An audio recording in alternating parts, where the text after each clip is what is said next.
Welcome to Diva Dialogue. I'm your host, Deb St.Hilaire. Unfortunately, my brand new intro isn't working for some reason, so I'm going to have to get that fixed. The exit does, though, so I bet you can't wait to hear that. So, here on Diva Dialogue, we have a lot of interesting guests. I meet people from all over the place, thanks to the internet and different groups that I'm in. And one of the women that I met quite a while ago, and we've been trying to figure out a time for her to be on a show, and it finally worked out.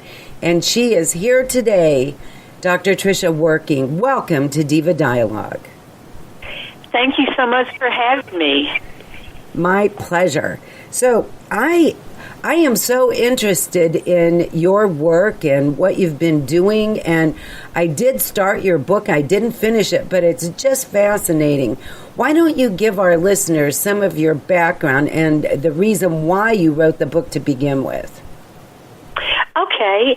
My background is multivaried, going all the way from education to politics. I'm from Atlanta, Georgia, and I live in Birmingham now.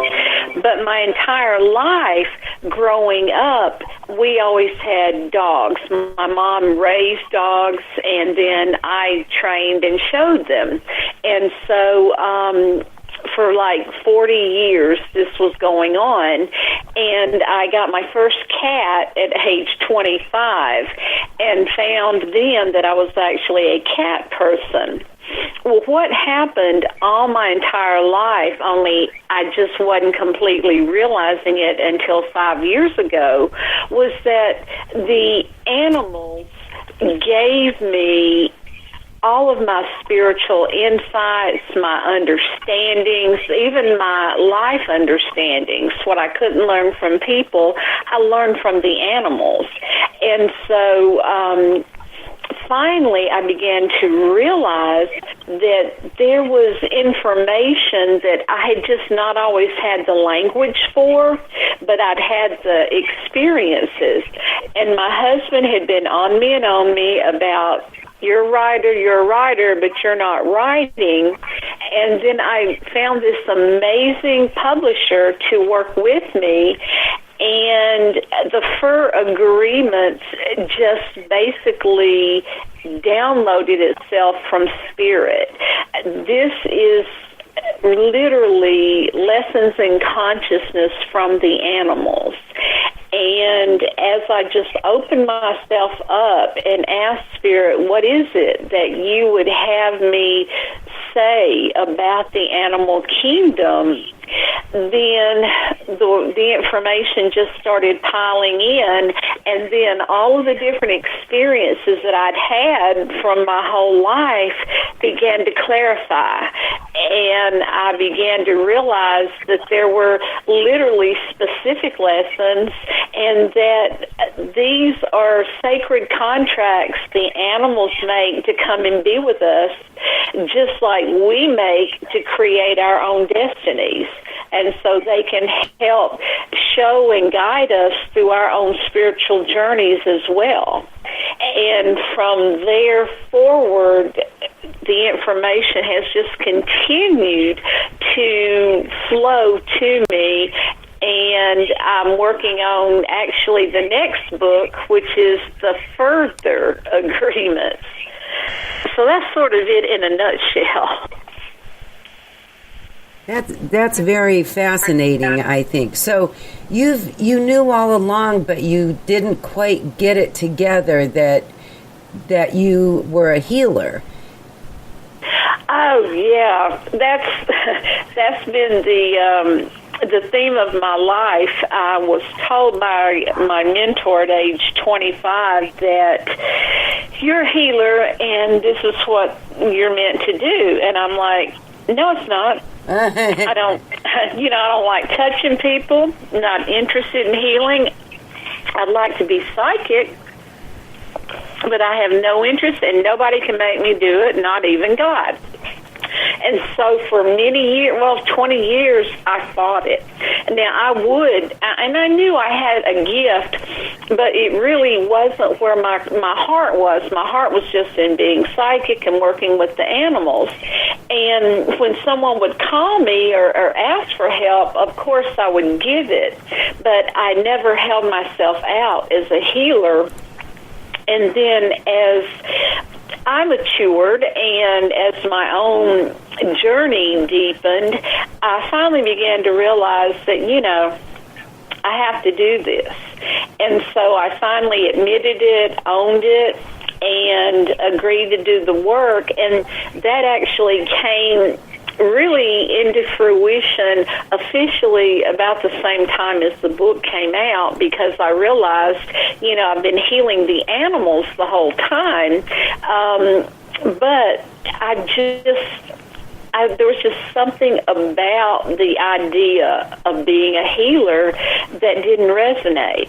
But now it does, and I help anybody, whether it be human or four-footed, that has to have the help, and I've finally made peace with it.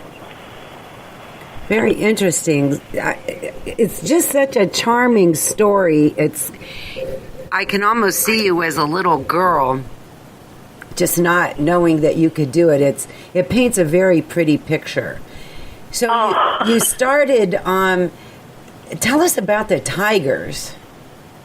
Oh, well, I tell you, I have realized as much as I love my dogs, and I have dogs and have had them my whole life, I am a cat person, and the big cats were always something that I've been drawn to from the time I was very young.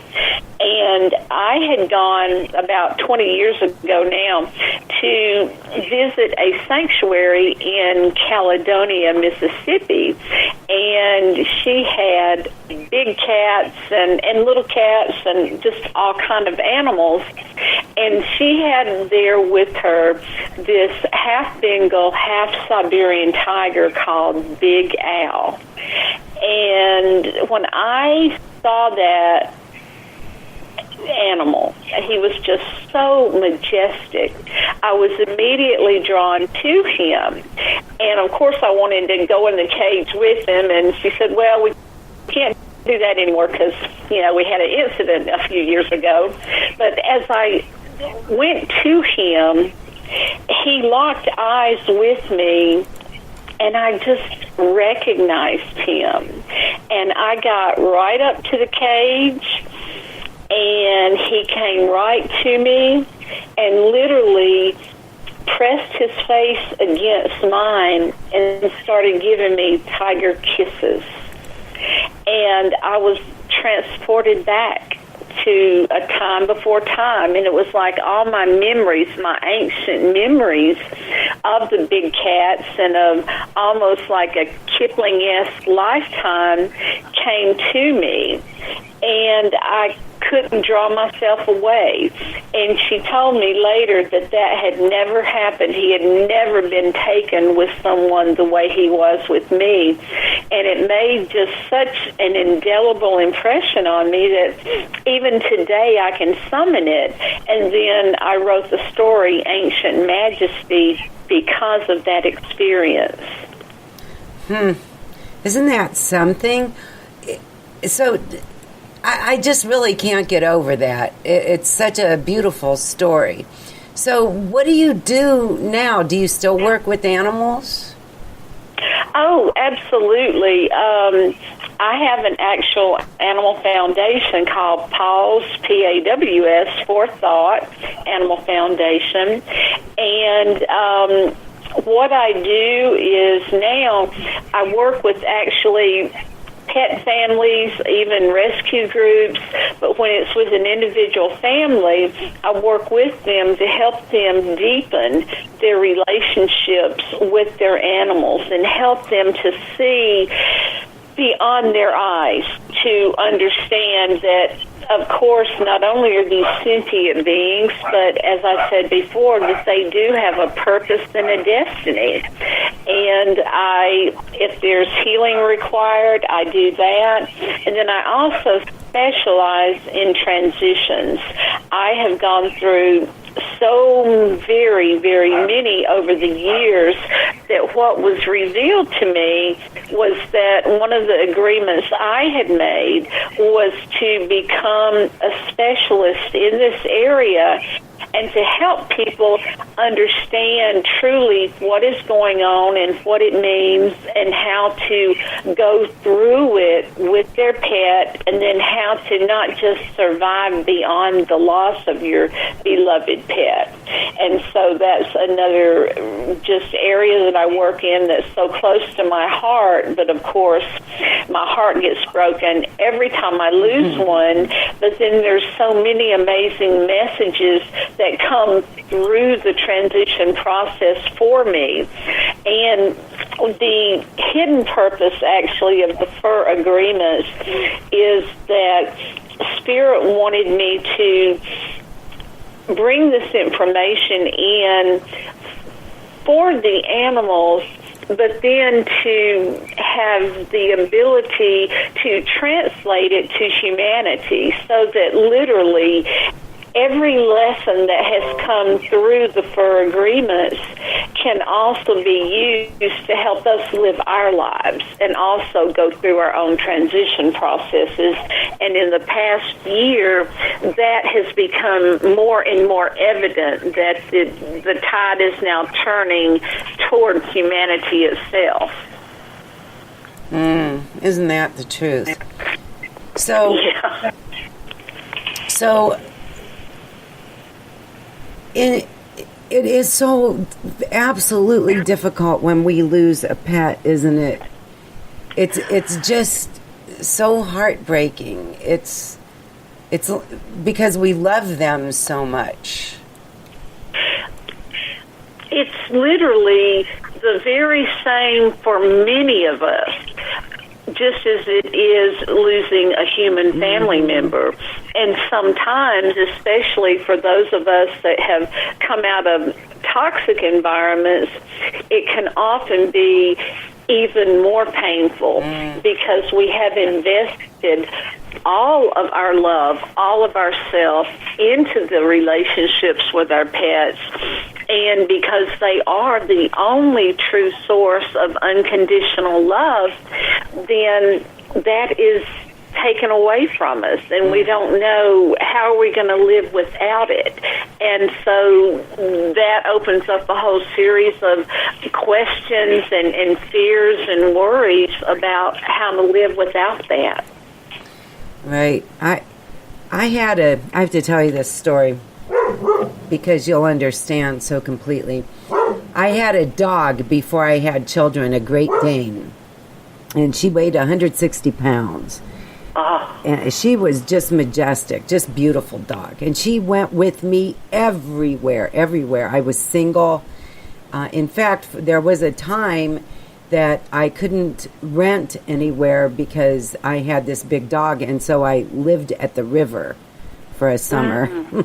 And I'd go shower at different friends' houses. And then finally I met these people that raised Great Danes and knew how gentle they were, and they rented to me. But anyway, she got hit by a Winnebago and died. And I'll tell you, that was 40 some years ago, and I could still choke up thinking about her.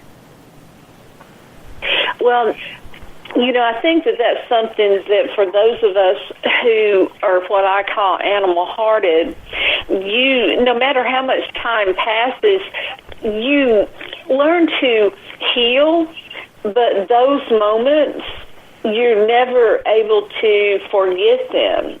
I know that Spirit, the loss of my very first cat, who was literally just everything to me, for the first at least 10 or 15 years after he was gone, I would have like a veil over my eyes and my memory because it was so painful and traumatic for me to go through it. It would only be days later that I would realize, oh no, this was the day Magic died. And Spirit just knew I couldn't handle it, and so they would make me forget. And it's just amazing what can happen to us as we try to